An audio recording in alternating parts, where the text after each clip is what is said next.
Hello दोस्तों, स्वागत है आप सभी का। मैं Seema Kushwaha, my YouTube channel name. Please like कीजिए, शेयर कीजिए, सब्सक्राइब कीजिए। आज मुझे जल्दी थोड़ा मार्केट जाना पड़ा, बहुत ज़रूरी काम था जिसके लिए मुझे मार्केट जाना पड़ा। मार्केट में बहुत ज़्यादा ही धूप थी और मतलब ऐसा लग रहा था जैसे कि मानो गरम गरम कोई थप्पड़ मार रहा हो। हवा इतनी चल रही थी और धूप भी थोड़ी, ऐसा धूप में भी कुछ गर्माहट इतनी ज़्यादा थी कि बहुत ज़्यादा ऐसा महसूस हो रहा था। उसको जाने के बाद मेरे निक्कू ने एक दुकान पर ठंडाई पी। थोड़ा सा उसको बोल रहा था, मम्मा मेरे को कुछ ठंडा पिला दो, क्योंकि गर्मी बहुत ज़्यादा लग रही थी। वहाँ से आने के बाद फिर मैंने थोड़ा बहुत हल्का फुल्का कुछ जल्दी चावल फ्राई किए। जिसके बाद फिर चावलों को फ्राई करने के बाद तो करने के लिए मैंने चावल फ्राई करने के लिए फिर मैंने जीरा वीरा वगैरह कुछ डाल के जल्दी से, क्योंकि भूख लगी हुई थी, दोपहर का टाइम था, तो जल्दी मैंने कुछ बनाया।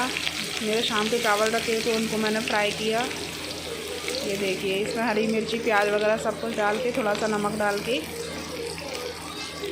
मैंने चावलों को फ्राई करके बच्चों के लिए दे दिया, और जिससे कि वो खुश हो गए। चावल फ्राई करने के बाद लोगों ने बढ़िया चाव से आराम से खाए, क्योंकि उनको चावल फ्राई करने के बाद अच्छे लगते हैं, बहुत टेस्टी लगते हैं। शाम के बचे हुए चावल तो और भी ज़्यादा अच्छे लगते हैं, क्योंकि सादा चावल कोई खाता नहीं है। उनको अगर फ्राई कर लिया जाए तो बहुत ज़्यादा टेस्टी लगते हैं। इसके लिए फिर मेरे बच्चों को मैंने चावल फ्राई करके दिए।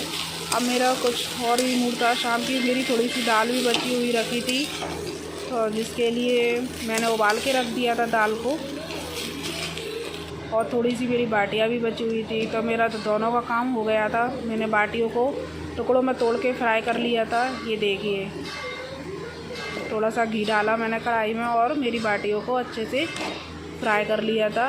ये देखिए, और जब मेरी बाटी फ्राई हो चुकी थी तो इनको भी मैंने बाहर निकाल लिया था। अब ये हो गई थी गरम गरम बाटी हो गई थी, चावल हो गए थे, और थोड़ी सी अब जो मैंने उबाल के रखी हुई थी शाम की दाल बची थी, दाल में लगाया तड़का। तड़के के लिए मैंने उसमें डाला जीरा।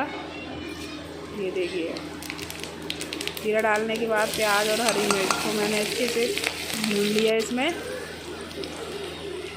उसके बाद फिर मेरी जो दाल बची हुई थी उसको मैंने तड़के में लगा दिया था, और जब तड़का लगाने के बाद गरम गरम दाल, चावल और हमारी बाटियाँ, ये सब तीनों चीज़ें मिल गई थी। दोपहर का टाइम था तो कुछ भी चलता।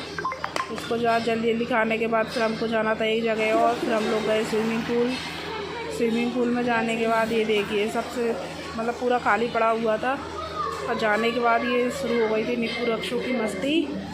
वहाँ पर जाने के बाद ये जाते से ही उसने उदम करना शुरू कर दिया। ये देखिए, इधर पूरा खाली पड़ा हुआ था, हमने उनसे बोल के रखा था पहले से ही, तो उन्होंने सब कुछ अच्छा सा पानी वानी भरवा दिया था उसमें, अच्छे से सब कुछ तैयार करके रखा था। और फिर जैसे ही हम स्विमिंग पूल में गए, जाने के बाद एक दूसरे से मस्ती लगती है। मेरे निक्कू को रोका क्योंकि वो अकेला छोटा था, बिल्कुल डर लगता है, छोटा था तो डर लगता है थोड़ा उसमें। चप्पल उतार ले बेटो। और रक्षु के साथ ये देखिए, उसकी फ्रेंड भी सारी मस्ती कर रहे थे, मान ही नहीं रहे। इतनी एकदम फ्री हम लोग सभी लोग इकट्ठे हो चुके थे। उसके बाद इकट्ठे होने के बाद फिर शुरू हुई, आया ना दीदी के, ये देख वो दीदी को नला रही है। छोटे बच्चों को हमने उधर ही रखा था, यहाँ से थोड़ा गहराई कम थी, पिछली बार की छुट्टी में जाने ज़्यादा थी तो वो बड़ों के लिए सही रहता है, इसलिए हम लोग गरबा चाहती थी ना, तभी तो भाई जान पहचान से पहले से तो मैं भी चले गए।